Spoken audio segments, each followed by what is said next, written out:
the moment they stepped into Mazi Nnamdi Kanu's house and killed about 28 people without any provocation, then they will be ready to contest millions of Samonipa that's already coming. They are coming. They are already everywhere. What is happening in the entire Southeast was created by Buhari, the Fulani terrorists, Fulani. What is breeding the lives of Samonipa every day on daily basis is what the cause is because of what Buhari and the other people who are against the Igbo nation did in Mazi Nnamdi Kanu's house. And that horror have led to physically seeing somebody from Finland coming out and saying that enough is enough. The zoo must fall. And not only that, it did not stop there to tell you that Simon Ekpa is not a professional agitator. Simon Ekpa is an agitator with utmost ruggedity because that is what is required. You know, I do professionalism and they are killing your people. The Nigerian army has turned against the Igbos in Igbo land, killing them. That, as I'm talking to you, there is serious blockade in the entire east. People can no longer move in the east. And those are not the territories of Boko Haram. Then why are you militarizing the entire eastern region? Because you felt that it is part of conquest. Then Nigeria should be ready for more of Simon Ekpa from different angles. It has started, it will come. Just like what they are saying Boko Haram in the north. It's everywhere now. The multiplying effect has overwhelmed the Nigerian military. They created it. People like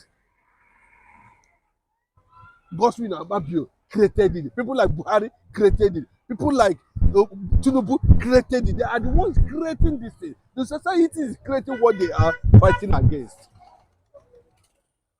There's no doubt about that. Where are we not having such thing in Finland? Where are we having such thing in Sweden, in Norway? Why is it always Africa? Then you are saying that somebody will stay in his house and people will mobilize, a federal government will mobilize and move through to a particular region and start killing people. There will be consequences. The consequences of 1967, the consequences of the Nigeria Biafran War, they have not been able to come out of it. And the only time they will try to, is the restoration. The day the whole world will gather and said, these people who have had them and they are legitimate, have their territory and have their sovereignty called, have their nation called Biafra. No two ways about, nothing less. Nobody's going to take that away until that is achieved. Because Nigeria has been given up options.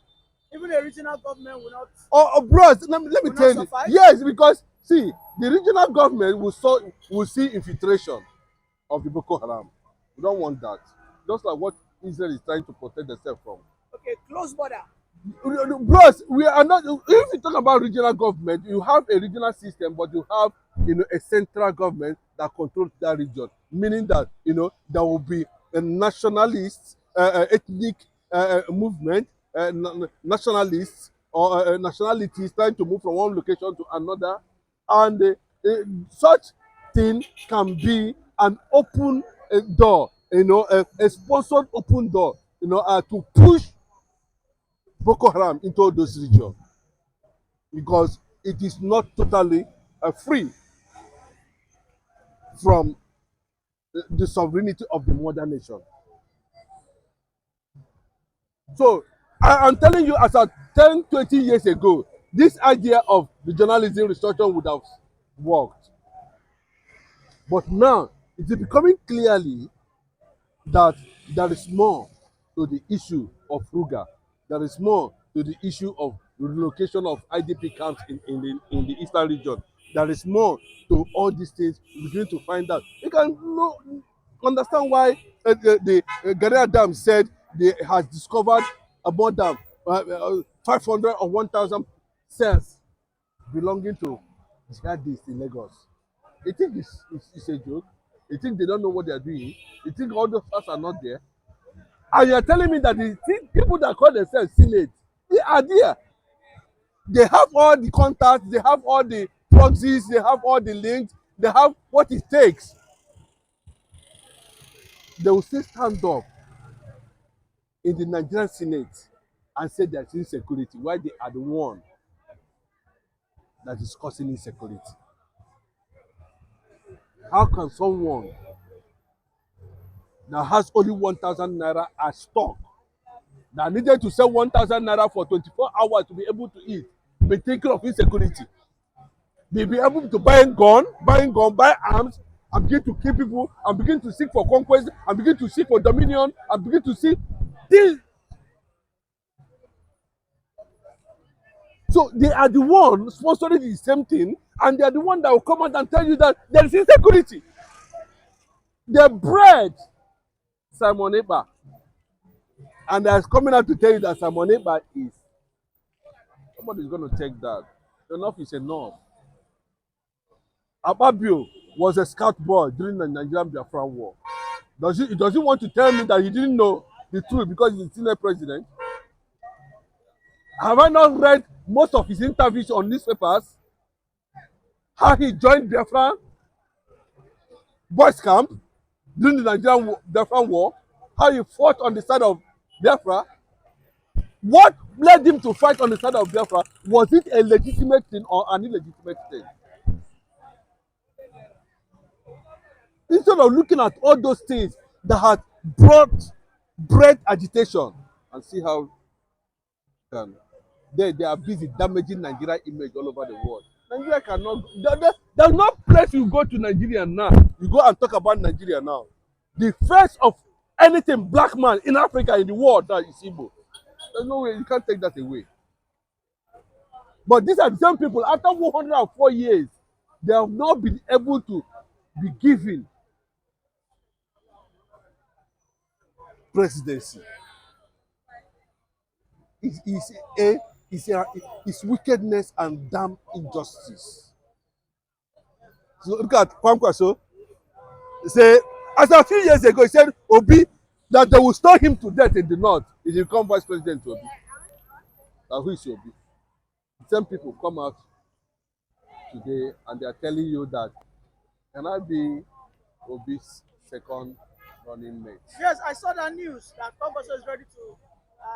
Is that a welcome development? No, I'm telling you the hypocrisy in the Nigerian political system. Indeed. How funny they are.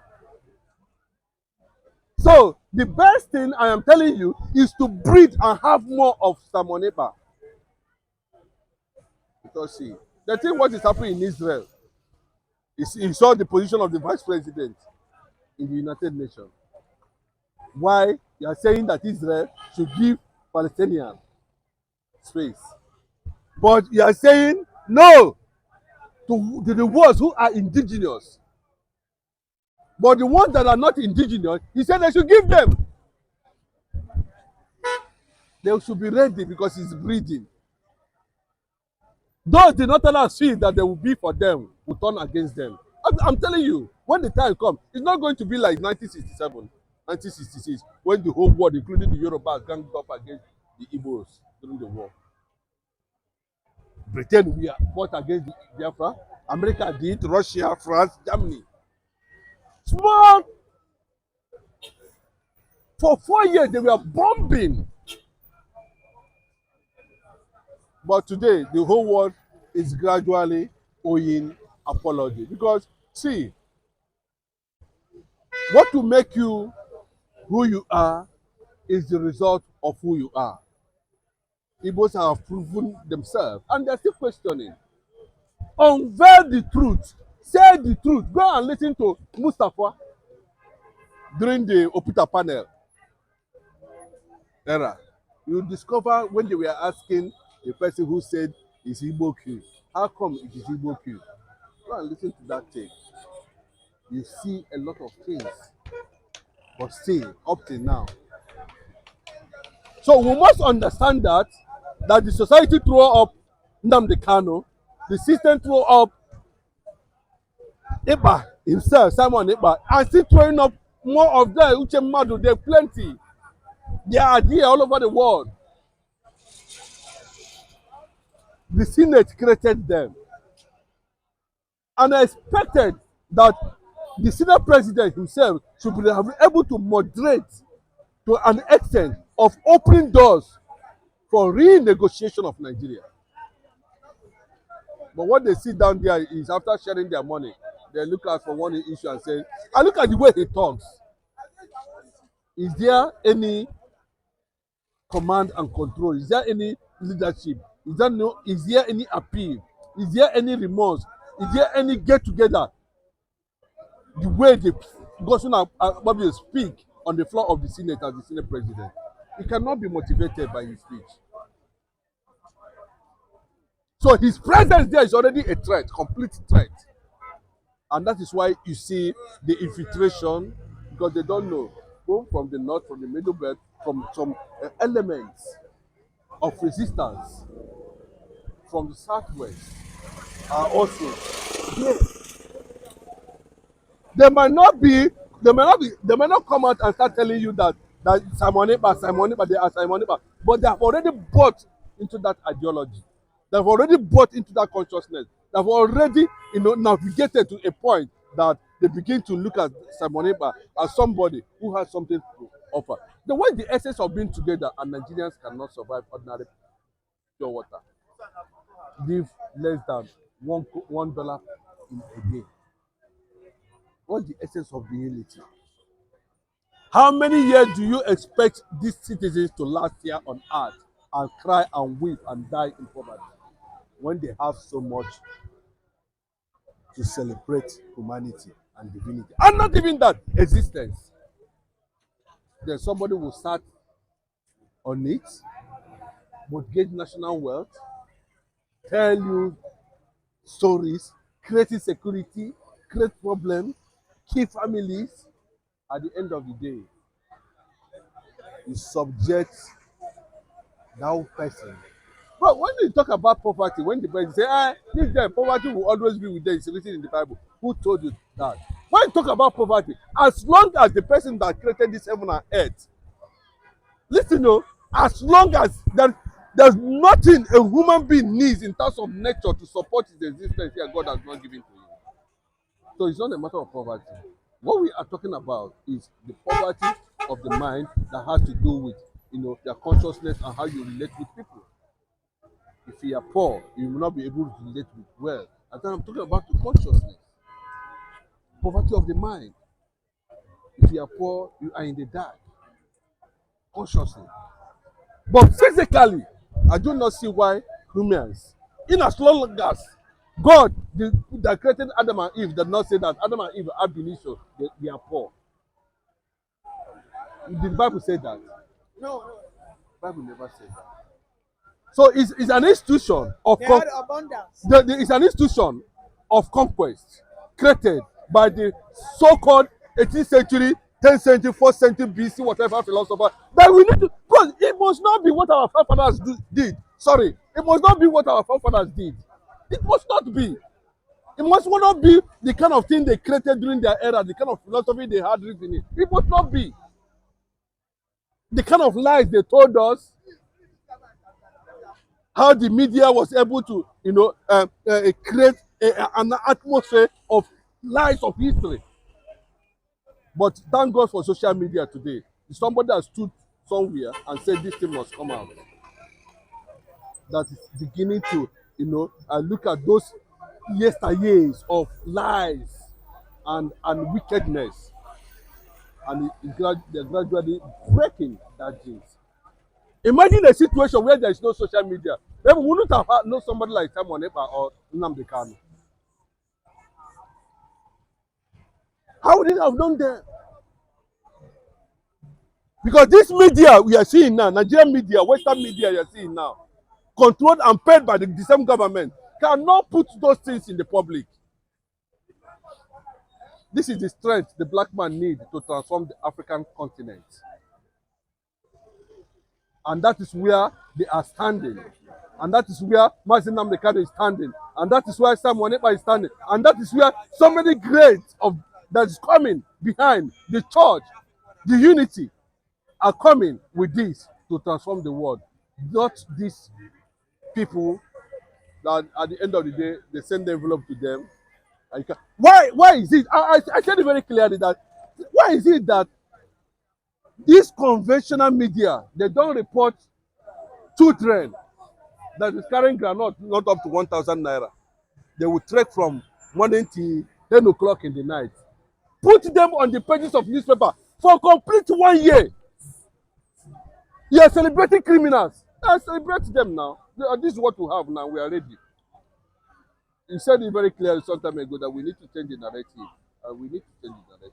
Thank you very much for that inspirational, report from you, Mazi Chinedu. Once again, good morning.